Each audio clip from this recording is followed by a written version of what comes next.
करखोनल पोखरा के कर भरल पानी है के करखोनल पोखरा के कर भरल पानी है के कर बबुनी गंगा जल नाली है के कर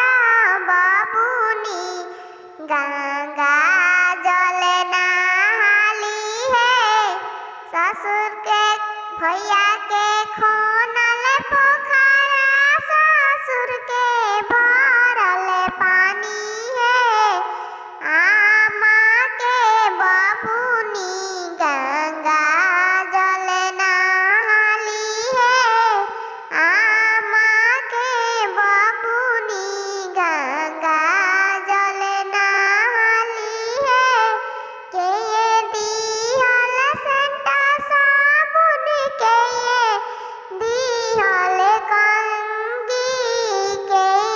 दिहल तौली बनी के अंग